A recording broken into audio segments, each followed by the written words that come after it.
Hello again, and welcome to Voice of the Unwoke. My name's Chris Smith, and as you know, Voice of the Unwoke is just a place where we talk about things that are, well, making us mad in society. And so today we're going to talk about education versus indoctrination. And so I guess the best place to start would be with a definition. You know, in Britannica, they say that education is the discipline concerned with methods of teaching, learning in schools, school-like environments, as opposed to various forms of informal means of socialization. So in other words, teaching and learning, basically you teach something starting from a premise of truth and not editorializing, as opposed to socialization, which is not a means, you know, well, in other words, it's not part of becoming a part of a social group. That's not what education is about. It's not about making you part of a social group or socializing you or indoctrinating you into a group, but it's purely a means of you becoming smarter on a particular topic. And as far as Merriam-Webster and indoctrination, basically they say that indoctrination is imbuing somebody with a usually partisan or sectarian opinion or point of view or a principle. And the words that get my attention there are imbue and sectarian opinion. You know, it gives you a partisan view so that you can become part of the group. Part of the group think, and a lot of people think that as far as our education system goes, that we're leaning toward B, that we're leaning toward indoctrinating people. So when I researched this, I wanted to look at it's people that were actually doing it, at the educators that were being a part of this system. And so the first thing I looked at was this guy named Jason Stanley. He's a Yale professor, and he's got a YouTube video that's entitled Education versus Indoctrination. And it seems to me that when I watch this video, he seems to be leaning toward indoctrination, because he keeps quoting this guy named Edward Ross, who in his writings, which were entitled Social Control, or at least one group of his writings were entitled Social Control. He said the best way to impose social control is through education. And this is one of the things that Stanley quotes in this. And he quotes Ross, and it sounds like he's trying to imbue this partisan idea more than concerning himself with teaching or imbuing education based on a premise of truth. And so, and I'm not saying that he doesn't believe that what he's teaching is true. I'm not trying to say that, but what I'm saying is that more than the truth being imbued, it's a truth or his truth being imbued. And so Stanley goes on and he talks about this period of time where we were forming the National Education Association between the years of 1900 and 1920, and how they looked heavily upon the writings of a guy named of Ross, this Ross guy that we were talking about, who talked about a means of imposing social control. And these panels actually ended up conforming this thought or forming this thought of principles. They called them the cardinal principles for secondary education. And from these discussions, it was decided that there needed to be a uniform narrative for the American identity. And this uniform narrative would create eventually what was called the National Education Association. And Jason Stanley even says that the creation of a uniform narrative precludes multiple perspectives. It precludes multiple perspectives. It's a uniform narrative.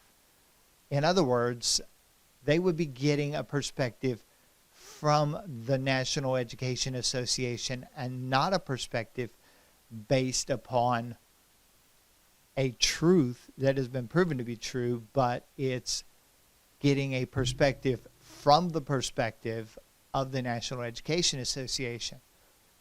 And this seems to me, again, to be leaning toward that indoctrination point of view versus an educational point of view. And so I was watching another YouTube video because I really got into looking at this subject. And in another video, this guy named Noam Chomsky, who's also an educator, he's a major figure in analytic philosophy. He's one of the founders of the field of cognitive science. He's a professor of linguistics at the University of Arizona and a professor emeritus at the Massachusetts Institute of Technology, MIT. And he started talking about this thing that was called the Bilateral Commission, and he quotes it as saying, and this was his belief, that he believed the Bilateral Commission was right in saying that education is a system for indoctrinating the young. A system of indoctrinating the young. In his lecture, he says that education is a system that's supposed to train people to be obedient and conformist. Not think too much, do what you're told. That's what the education system is all about. I mean, those are his words. Education system is supposed to train people to be obedient, conformist, not think too much, do what you're told. That is what the education system is all about. He goes on to say that the only problem with this, and I'm going to paraphrase him on this because he was really long-winded in the way he talked about this, but he says that the only problem with this is when you require original thought, in a field, say like engineering, okay, this doesn't go well with this particular train of teaching because you're requiring a train of thought, but then you're asking somebody to have an original thought, and you can't have conformity of thought and original thought altogether. It doesn't go together. So I guess what I'm looking at is educators like Chomsky, and this other gentleman, they're saying that that basically it's better to indoctrinate people to a thought than it is to educate them on a truth. And when we're talking about educating the young, and indoctrinating them, that sounds pretty ominous. And when these founding papers, these cardinal principles that were put out, create, or at least try to create, a conformist with little or no original thought, it begs the question, are we really just educating our system, our children, or are we indoctrinating them to a train of thought? And then you go even further and you start to look at some of the laws that are really getting into the education system about this. And you look at things like the California Ordinance AB 329. It is, in my opinion, a part of this indoctrination because it's called the California Healthy Youth Act of 2016. I mean, it sounds great, healthy youth. But this legislation actually requires that students between the ages of 7th grade and 12th grade, between those grades, that they get a comprehensive sexual education, which includes HIV prevention, and they need to get this once in middle school and once in high school. And state law defines that comprehensive sexual education to include educating regarding human development and sexuality, including education on pregnancy, contraception, and sexually transmitted infections. See, sex education now, according to this ordinance, is no longer about the birds and the bees. It's no longer about when a man loves a woman. It's not that anymore. Sexuality has nothing to do with sex education. Some districts in California go as far as to even teach as a part of this things like abortion or how to put a condom on. Okay, this is not the talk that we had with our kids or we were supposed to have with our kids. It begs the question, are we teaching them with the intention of educating them, or again, this conformity of thought? So, are we really educating, or are we editorializing on the truth? Are we teaching the truth, or are we giving an editorial view of what we think the truth should mean? Are we indoctrinating people into a category of social thought? Are we merely being told to do as we're told? Because, I remember my dad, and nothing against him. I did the same thing to my children. When I would say something like, hey, you need to do this. And they would automatically say, why? And I would say, because I said so. And so this whole thing is, if we're teaching our kids, training our kids not to think too much, are we only telling them to do what we say and not really think about it? Are we trying to indoctrinate them and induct them into a system where they're conformist? Or are we teaching them original thoughts where they can engineer their lives to be whatever it is they're called to be, in my opinion, in the eyes of God?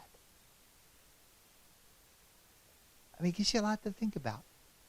Are we ready for a society that demands conformity because they say so?